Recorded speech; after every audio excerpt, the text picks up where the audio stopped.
Hello, ladies and gentlemen. Welcome back to the channel. Happy Friday. Happy Freaky Friday to all you freaks out there. Hope your day and your week are going very well so far. Got a new day, which of course means a new NBA player prop video to share with you guys. But first, as always, people, please make sure to go ahead and hit the subscribe button, hit that like button, and drop a comment down below. It helps the channel grow, and it really does mean a ton to us. With a new day comes some new opportunities to go ahead and make some money. Today, of course, is Freaky Friday, which means we have our Freaky Friday 5-leg parlay. Today's parlay, at the time of recording right now, is 5 legs plus 602 odds over on DraftKings. So some really good value in this week's parlay. But first, guys, before we dive into today's picks, a quick little recap of how we did last night.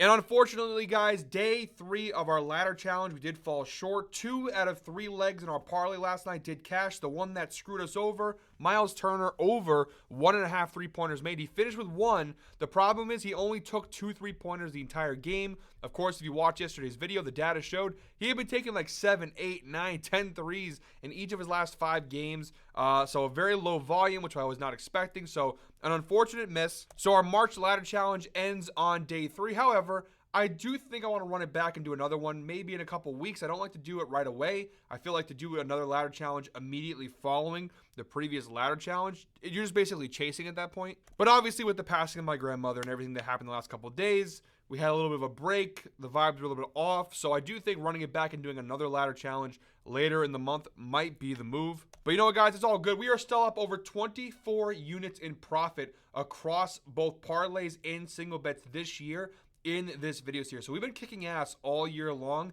We got a nice 5-leg parlay coming your way right now. Plus 602 odds, some really strong value. One last thing, guys, before we jump into the picks. One more thank you, guys, to all the well wishes, the condolences, the prayers, everything from yesterday's video about my grandmother who passed away on Tuesday. You guys are awesome. I read through every single one of them. The messages, the well wishes, everything. It's very appreciated. My family appreciated it. I showed it to all my family.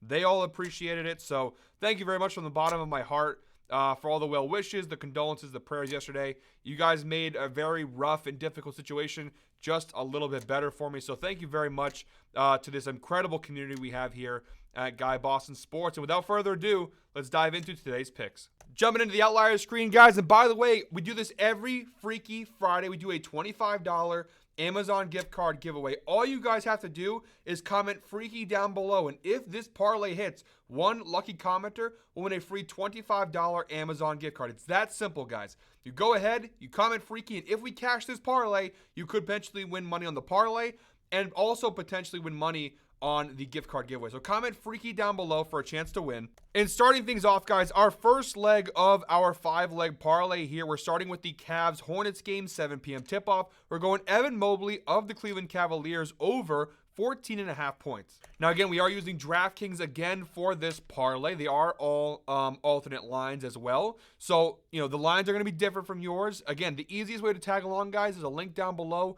In the description, you click that link, it takes you right to this page, and we'll plug all the picks into your sportsbook of choice. It's the easiest way to go ahead and tag along. This leg in particular is minus 250 over on DraftKings. It is available on FanDuel. Some of them are available on FanDuel. I think 3 out of 5 legs, but not all 5 legs are available on FanDuel. Only on DraftKings are all 5 legs available. And of course, this being an alternate line, the data is going to be solid across the board here. Evan Mobley has cashed the over in 9 of his last 10 games, averaging 20.1 points per game over his last 10 games. You go ahead and stretch the data out to the last 20 games, a 75% hit rate, averaging 17.95 points per game over his last 20. Go ahead and stretch the data out to the entire season view for Evan Mobley, a 75% hit rate on the year for Mobley, averaging 18.6 points per game this year. So whatever way you shake it, you want to look at the recent data, you want to go ahead and look at the overall numbers, it seems to be pretty consistently good across the board here for this Evan Mobley prop. And again, he's averaging almost 19 points per game this year. We only need him to score 15 points in this one to cash his part of the parlay. And from a head-to-head perspective, the data is also pretty solid. He's cashed the over in 4 of his last 6 meetings with the Charlotte Hornets. That is a 67% hit rate, averaging 20.33 points per game across the last 6 meetings with the Hornets. He's played Charlotte 3 times this year. He's cashed the over in all 3 games this year. Back on November 17th, again on December 7th, and then again their most recent matchup on January 5th. Looking at the right side of the screen, also the defensive numbers for Charlotte versus power forwards. They are 20th in the NBA, giving up 23.6 points per game this year to the power forward position. So really good matchup across the board here for Evan Mobley. The biggest risk, of course, is the potential for a blowout. The Cavaliers are 17-point favorites in this game, and Charlotte has a tendency to get absolutely destroyed in some of these games. We've seen them lose by like 45 points, almost 50 points. It's been a rough go of it for Charlotte. Needless to say, the tank for Cooper Flag is going very well in Charlotte. They got a lot of injuries too tonight. LaMelo Ball game time decision. We know Brandon Miller's out. Nurkic game time decision. Mark Williams out for tonight. Okogie's out. A lot of either game time decisions are out, and for Cleveland, there's no injuries to report on their injury report. As of now, at least. I want to show you guys one more thing before we move on to the next leg here, and that's the numbers when the Cavs win by massive numbers. So outlier, they do give you the chance to put these specific filters in. So Cleveland minus 16.5. That is the point spread here. Let's go and show the numbers for when the Cavaliers win by, we'll do 17 plus points.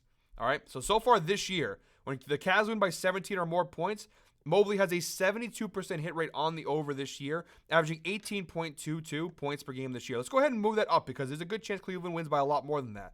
When the Cavs win by 22 or more points this year, which has happened 12 times, 83% hit rate for Evan Mobley, averaging 18.67 points per game this year. All right, let's keep it going a little bit, right? Let's go to 25 minutes plus.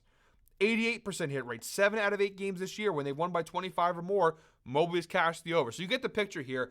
Yes, there's a blowout potential for sure, but even when the Cavs have blown teams out, Mobley still consistently cashed this over in these blowouts. So I do like the spot overall for the most part here for the first leg of our 5-leg parlay. All right, guys, for our second leg of our 5-leg parlay, we're targeting the Jazz-Raptors game, 7:30 p.m. tip-off. We're going Colin Sexton of the Utah Jazz over 14.5 points. We're getting this one for minus 230 over on DraftKings. And there's a ton, and I mean a ton of green in this data for Colin Sexton. He's cashed the over in 8 of his last 10 games, averaging 18.3 points per game over his last 10.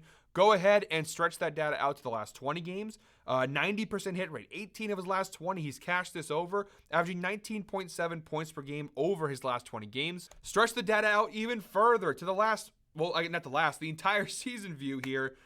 For Colin Sexton. 81% hit rate on the year for Sexton, averaging 18.19 points per game this year. He's played 48 games this year for the Utah Jazz. He's only missed this over in 9 out of 48 games this season. From a head-to-head perspective, now both of these numbers are from last year, but he did cash the over both times that he played Toronto last year, so some pretty solid head-to-head numbers. Toronto defensively, they are definitely a bit of a mess, 24th overall in points allowed this season to opposing NBA teams. Whatever way you want to spin it, versus point guards, Toronto 24th in points allowed versus shooting guard 19th in points allowed. Whatever way you want to spin it, they really struggle with defending against the backcourt. So like I said, guys, this really is some of the best data I've seen on any player prop this year. Recent data, overall data, head-to-head data, the matchup, everything is fantastic. But there's one more thing I can show you guys to convince you that this is a really solid leg in today's parlay, and that is the injury report for Utah. Jordan Clarkson out. John Collins out. Keontae George, game time decision. Lauri Markkanen out.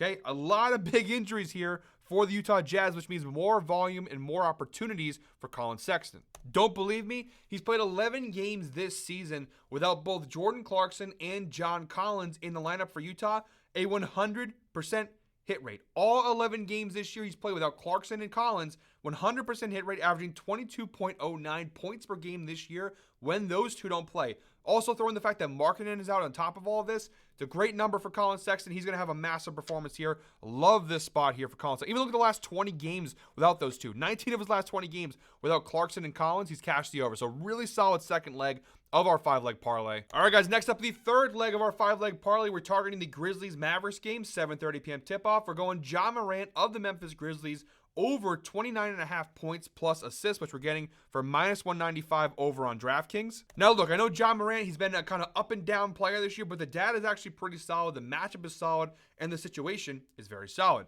Look at the last 10 game numbers here for Ja Morant. He's cashed the over in 7 of his last 10 games, including 4 consecutive games. He's cashed the over. He's averaging 29.7 points plus assists per game over his last 10 games. Stretch that data out to the entire season view. Like I said, not terrible, but not great either. A 53% hit rate on the year for Ja Morant. This being an alternate line, you'd like to see that season number be a little bit higher than 53%, but not bad, averaging 28.32 points plus assists per game this year. You do see a healthy amount of red in that data range, which again, you don't love to see for an alternate line, but it's not terrible. And from a head-to-head perspective, a small sample size, but he has played Dallas once this year back on December 3rd, and he had 31 points and 4 assists in that game. So he already cashed the over the one time he played Dallas earlier this season. The good thing to see is he had a very high volume of shots, 22 shot attempts in the game. He did shoot 50%, so not bad, but he took a high volume of shots. He had 10 potential assists in that game as well. He finished with 4 assists, so there was opportunity. Even though he cashed it pretty convincingly,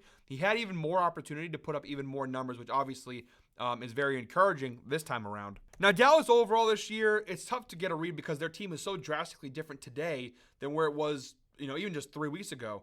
But overall this year, 16th in points allowed, 17th in assists. Obviously, no Kyrie Irving. I'll just show you guys just to go ahead and Mavericks fans, maybe close your eyes on this one. A lot of guys obviously out. No Anthony Davis, no Daniel Gafford, no Jaden Hardy, no Kyrie Irving, no Derek Lively. You can just keep, no PJ Washington. Just keep going on and on. The Mavericks, even their bench guys a lot of their bench guys are out. This is a depleted team. It's a really rough look, and I think this makes it a better matchup for Ja Morant. He's going up against Spencer Dinwiddie as the primary point guard, as a defender. I think Ja Morant should be able to cook Spencer Dinwiddie in this game. Yes, there's obviously a blowout potential, but I do think Ja Morant will get a healthy amount of minutes, especially because Memphis also has a healthy amount of injuries. Primarily, Jaren Jackson Jr. is the big one. He's out. Santi Aldama, game time decision. He might not play. A couple other bench guys also out. This year, Ja Morant has played 3 games without Jaren Jackson Jr. He's cashed the over in 2 of those 3 games, averaging 29.33 points plus assists per game without Jaren Jackson Jr. Again, small sample size, and 2 of those games are at the beginning of the year, but no Jaren Jackson Jr. should mean some more opportunities here for Ja Morant. And look, he's only averaging just shy of 28 minutes per game in this data range. He doesn't necessarily need to play 30-plus minutes to cash this over. The matchup's pretty solid.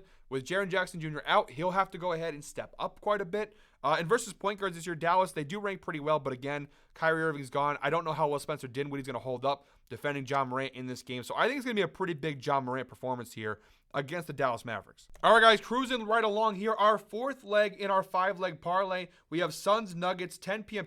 No, we are not looking at Michael Porter Jr. first quarter assists. We're looking at Michael Porter Jr. over 24.5 points, rebounds, assists against the Phoenix Suns, 10 p.m. tip-off. Minus 195 over on DraftKings. And again, being an alternate line, the data is going to be solid. 7 of his last 10 games, he's cashed the over, averaging 31 points plus rebounds plus assists per game over his last 10 games. Some really big performances in there too for Michael Porter Jr. Look at the overall season view for MPJ. 71% hit rate. He's averaging 27.44 PRAs per game this year. So pretty good numbers across the board here for MPJ. Even the head-to-head numbers, he's cashed this in 5 consecutive meetings with the Phoenix Suns, averaging 29.6 PRAs per game. Again, we just need him to get 25 points, rebounds, assists to go ahead and cash the over. And as you can see, pretty consistently across all the data ranges, his averages are pretty well above that 25 line. So pretty good numbers across the board here. The head-to-head data, obviously, very enticing. He's played Phoenix 2 times this year. Both times he cashed the over by a pretty decent number. The Suns are obviously a team in distress. They are falling apart before our very eyes. Overall this year, Phoenix 23rd in points, 21st on rebounds, 15th in assists. Narrow that down to the small forward position. They are better defensively in terms of points led, but still 16th in rebounds, 21st in assists. And again, both times he's played both times he's played Phoenix this year. Phoenix would love to have MPJ on their team right now. Both times he's played Phoenix this year, 24 points and 22 points. So I'm not too concerned about the defensive matchup here. I think Michael Porter Jr. should still get his own numbers up, despite where Phoenix ranks, of course. And then look at the injuries, too. A lot of guys questionable for Denver. Aaron Gordon, game time decision. Nikola Jokic, game time decision. If one of those 2 guys are out, it'll mean even more usage and more volume for MPJ. So I like the spot overall for MPJ for the 4th leg in our 5-leg parlay. All right, guys, and finally, our 5th and final leg in today's parlay. It's the only player prop with pretty bad data across the board, but it's all about the situation and the matchup here. We have Spurs Kings 10 p.m. tip-off. We've got DeMar DeRozan of the Sacramento Kings over 24.5 points. We're getting this one from minus 190 over on DraftKings. And yes, before people comment in, I did consider taking De'Aaron Fox. Obviously, his first game back in Sacramento after being traded from the Spurs. I definitely considered taking De'Aaron Fox player props, but I think everybody's going to be riding those. It's going to be a very commonly bet player prop, so I like to avoid those heavily bet public props. Yeah, De'Aaron Fox is a nice thought process, but I think DeMar DeRozan might be the better bet despite the fact the data is not very good. He's only cashed this line of over 24.5 points in 3 of his last 10 games. For a player prop with minus 190 odds, you'd hope to see some better data. He's averaging 24.4 points per game over his last 10 games. Overall this year, just a 36% hit rate on this over, averaging 22.18 points per game. Like I said, minus 190 odds, you'd hope you'd see some better data, but it's all about the matchup and the situation. Now, from a head-to-head perspective, like I said, not very good numbers here. 1 of his last 6 meetings with the Spurs, he's cashed the over. He's played them 3 times this year. He's cashed the over in 1 of the 3 meetings this season. I mean, to be fair, the volume has been there, 20 shots, 15 shots, 15 shots, and he's shooting the ball pretty decently, over 50% from the floor.